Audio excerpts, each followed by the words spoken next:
Hello friends, అందరికీ నమస్కారం. Welcome back to our channel.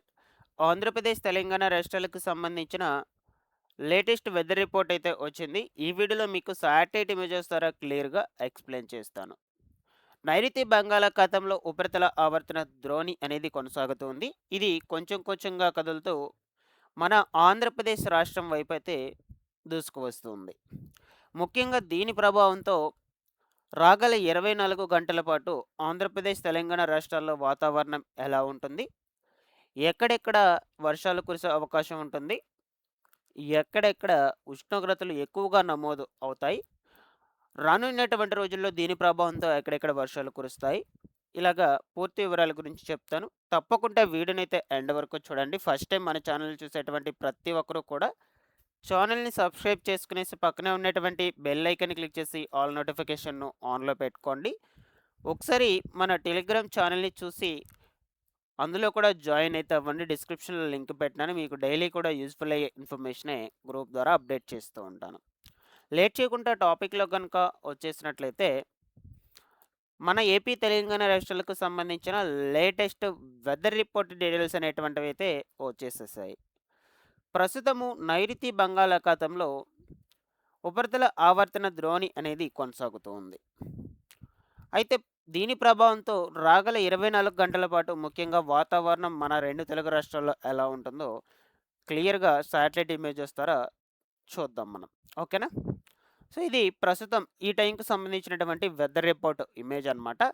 So, ఇక్కడేంటంటే మనకు ఏపీలో వచ్చి ఉత్తరాంధ్ర డిస్ట్రిక్ట్స్ ఏవైతే ఉన్నాయో, ఇందులో విశాఖపట్నము డిస్ట్రిక్ట్ సరిహద్దుల ప్రాంతాల్లో అక్కడక్కడ రెయిన్ కురిసే అవకాశం అయితే ఉంటుంది. పడుతూ ఉంది రెయిన్. ఇంకెక్కడా కూడా మన ఏపీలో దక్షిణ కోస్తాంధ్ర, రాయలసీమ జిల్లాల్లో ఎక్కడా కూడా రెయిన్ అయితే పడడం లేదు. ఓకేనా? అలాగే తెలంగాణ స్టేట్‌లో కూడా ఎక్కడా వర్షం అనేదైతే పడడం లేదనమాట ప్రస్తుతం. ఇటు సైడ్ అయితే ఈ కర్ణాటక స్టేట్‌లో కొన్ని కొన్ని ప్రాంతాల్లో వర్షం అనేటువంటిదైతే పడుతూ ఉన్నాయి. సో, నెక్స్ట్ ఇంకొక ఇమేజ్ అయితే చూద్దాము. సో, ఇమేజ్‌లో ఒకసారి అబ్జర్వ్ చేసినట్లయితే ఇది ఈరోజు అర్ధరాత్రి 12 గంటల సమయంలోకి సంబంధించినటువంటి వెదర్ రిపోర్ట్ ఇమేజ్ అనమాట. సో, నేను మీకు చెప్పాను నైరుతి బంగాళాఖాతంలో ఉపరితల ద్రోణి అనేది కొనసాగుతూ ఉందని. సో, ఆ ఉపరితల ద్రోణి అనేది ఇదే అనమాట. ఓకేనా? సో, ఇది కొంచెం కొంచెంగా కదులుకుంటూ ఇటు సైడు చెన్నైకి దగ్గరగా వచ్చిందంటే ఆల్మోస్ట్ ఆల్ దీని ప్రభావంతో మన ఏపీలో ఉన్నటువంటి దక్షిణ కోస్తాంధ్ర జిల్లాలు ఏవైతే ఉంటాయో ఆ ప్రాంతాలకు అక్కడక్కడ వర్షాలు ఎటువంటివి ఖచ్చితంగా అయితే పడతాయన్నమాట. ఓకేనా? బట్ ఈరోజు రాత్రికి మాత్రము మీరు ఈ ఇమేజ్‌లో ఒకసారి అబ్జర్వ్ చేసినట్టయితే మన ఏపీలో ఏ డిస్ట్రిక్ట్‌లో కానీ, అలాగే తెలంగాణలో ఏ డిస్ట్రిక్ట్‌లో కానీ వర్షాలు కురిసే అవకాశం అయితే కనిపించడం లేదు. బట్ క్లైమేట్ కొంచెం కూల్‌గా ఉండే ఛాన్స్ అయితే ఉండొచ్చు. ఓకేనా? సో, అలాగే ఇంకొక వెదర్ రిపోర్ట్ ఇమేజ్ అయితే చూద్దామండి. ఇది రేపు అనగా 12వ తారీఖున తెల్లవారుజామున 5:30, 6 గంటల ప్రాంతంలో వెదర్ రిపోర్ట్ ఇమేజు.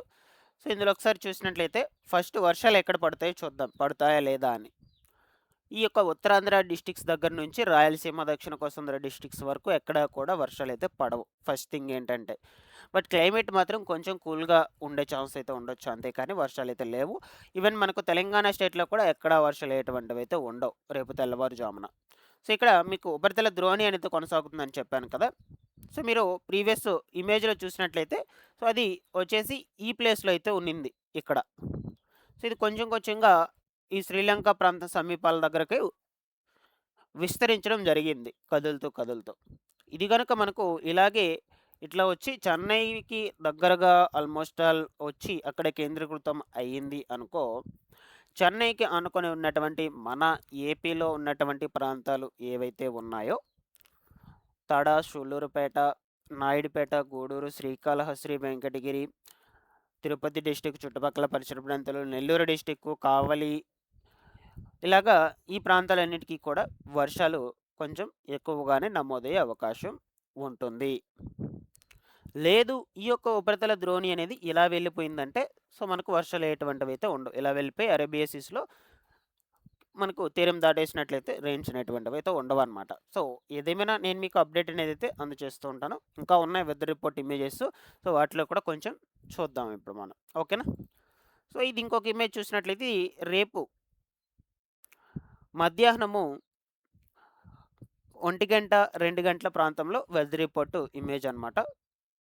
సో, ఇందులో ఒకసారి చూసినట్లయితే రేపు మధ్యాహ్నం కూడా మాక్సిమం ఎక్కడ మన ఏపీలో వర్షాలు కురిసే ఛాన్స్ అయితే లేదనమాట. ఉత్తరాంధ్ర డిస్ట్రిక్ట్స్ కావచ్చు, దక్షిణ కోస్తాంధ్ర డిస్ట్రిక్ట్స్ కావచ్చు, రాయలసీమ డిస్ట్రిక్ట్స్ మొత్తం కూడా చూసినట్లయితే ఎక్కడ వర్షాలు ఉండవండి. బట్ ఉష్ణోగ్రతలు మాత్రము నాకు తెలిసి చాలా అంటే చాలా ఎక్కువగా నమోదయ్యే అవకాశం ఉండొచ్చు. గత 4, 5 రోజుల నుంచి ఒకసారి మీరు గనుక అబ్జర్వ్ చేసినట్లయితే ఏపీలో మెయిన్ ఈ దక్షిణ కోస్తాంధ్ర, రాయలసీమ జిల్లాల్లో దాదాపుగా 43, 44 డిగ్రీల టెంపరేచర్ అనేది నమోదవుతోంది. మరికొన్ని మండలాల్లో వచ్చేసి తీవ్రమైనటువంటి వడగాలులు కూడా వీస్తూ ఉన్నాయన్నమాట. సో, ఇలాగే సిట్యుయేషన్ అనేది రేపు అన్ని డిస్ట్రిక్ట్స్‌లో ఉష్ణోగ్రతలు ఎక్కువగా నమోదయ్యే అవకాశం ఉంటుంది. కాబట్టి వృద్ధులు ఎవరైతే ఉన్నారో కొంచెం జాగ్రత్తగా అయితే వహించండి. ఎక్కువగా ఈ ఎండలో అయితే ఎవరు కూడా బయట రావద్దు. మెయిన్‌గా మనకు మధ్యాహ్నం సమయంలో. ఎందుకంటే ఆ టైంలో ఎక్కువగా ఉష్ణోగ్రతలు నమోదు అవుతూ ఉంటాయన్నమాట. ఓకేనా? సో, మనకు రేపు మధ్యాహ్నం సమయంలో ఎక్కడా కూడా వర్షాలు ఉండవు. తెలంగాణ స్టేట్‌లో కూడా ఈవెన్. సో, ఈ ఉపరితల ద్రోణి చూద్దాము. ఇది కొంచెం కొంచెంగా ఇలాగా కదులుతూ వస్తుంది. సో, ఇందులో కూడా ఒకసారి అబ్జర్వ్ చేయొచ్చు. నేను చెప్పాను ఆల్రెడీ. ఇలా వస్తే ఖచ్చితంగా మనకు వర్షాలు ఎటువంటివైతే పడతాయి అనేది. సో, ఇక ఇంకొక ఇమేజ్ అయితే చూద్దాము. ఇది రేపు సాయంత్రం 4 గంటల ప్రాంతంలో సంబంధించినటువంటి వెదర్ రిపోర్ట్ ఇమేజ్ అనమాట. సో, అప్పుడు రెయిన్ పడితే మన ఏపీలో వచ్చేసి ఉత్తరాంధ్ర డిస్ట్రిక్ట్స్‌లో విశాఖపట్నం డిస్ట్రిక్ట్‌కు సరిహద్దుల ప్రాంతాల్లో అక్కడక్కడ రెయిన్ అయితే పడుతుంది. అంతేకాని ఇంకా ఏ ప్రాంతాల్లో కూడా వర్షం అనేదైతే ఉండదు. అలాగే తెలంగాణలో కూడా ఎక్కడ వర్షాలయ్యేటువంటివి లేవు. ఏ డిస్ట్రిక్ట్‌లో కూడా చూసినట్లయితే మీరు. సో, ఇక ఈ ఉపరితల ద్రోణి చూద్దామండి. సో, ఫస్టు మనకు ఇక్కడ అయితే ఇది ఏర్పడడం జరిగింది. సో, దాని తర్వాత ఈ దిశగా అయితే ఇక్కడికి రావడం జరిగింది. సో, మళ్ళా మనకు ఇలాగైతే ఇది కొంచెం కదులుతూ ఉందన్నమాట. సో, దీన్ని బట్టి మీరు ఒకసారి అబ్జర్వ్ చేయొచ్చు. సో, మోస్ట్‌లీ మనకు ఇది ఇలాగే వచ్చే అవకాశం అయితే ఉంటుంది. చెన్నైకి సరిహద్దుల్లోకి ఖచ్చితంగా చెరువులోకి వచ్చే ఛాన్స్ అయితే ఉండొచ్చనమాట. ఓకేనా? కాబట్టి మనకు ఏపీలో చెన్నైకి ఆనుకున్నటువంటి ప్రాంతాల్లో వర్షాలు కురిసే ఛాన్స్ అయితే ఉండొచ్చు. సో, ఇది రేపు మళ్ళా 5:30, 6 గంటల ప్రాంతంలో వెదర్ రిపోర్ట్ ఇమేజు. సో, ఇందులో కూడా ఒకసారి చూసినట్లయితే ఏపీలో, తెలంగాణలో ఎక్కడ కూడా వర్షాలు ఉండవు. ఉష్ణోగ్రతలైతే చాలా అంటే హెవీగా నమోదు అవుతాయి 12వ తారీఖున. బట్ ఈ ద్రోణి అనేది కొంచెం కొంచెంగా దగ్గరయ్యే కొద్దీ క్లైమేట్‌లో మార్పులయ్యేటువంటివి ఖచ్చితంగా వస్తాయి. సో, రేపు మనకు ఈ యొక్క తిరువనంతపురం, కేరళ, ఈ కర్ణాటక ఈ యొక్క స్టేట్‌లలో మనకు వర్షాలయ్యేటువంటివైతే ఉంటాయన్నమాట. ఈ అరేబియా సీస్‌కు ఆనుకున్నటువంటి ప్రాంతాలు ఏవైతే ఉన్నాయో. సో, ఇది ఇంకొక ఇమేజ్ చూద్దాము. రేపు నైట్ 8 గంటల ప్రాంతంలో ఈ ఇమేజ్‌లో ఒకసారి చూడొచ్చండి ఉపరితల ద్రోణి అనేది.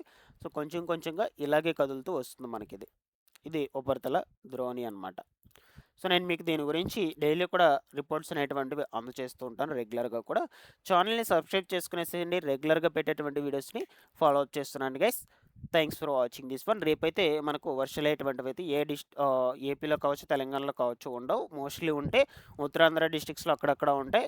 అలాగే ఈ యొక్క ఉపశమనంతో ఉష్ణోగ్రతలు ఎక్కువగా నమోదై ఉపశమనంతో ఆకస్మికంగా వర్షాలు కురిసే అవకాశం ఉండొచ్చు. అది కూడా పిడుగులతో కూడుకున్నటువంటి ఎదురుగాలుల వర్షాలు నమోదయ్యే అవకాశం ఉండొచ్చు. అంతేకాని ఈ ద్రోణుల ప్రభావంతో అయితే వర్షాలు లేవు. బట్ ఒకటైతే మనకు ఎఫెక్ట్ అయితే ఉండబోతుంది. నేను మీకు అప్డేట్ అనేది అయితే అందజేస్తూ ఉంటాను guys. Thanks for watching this one.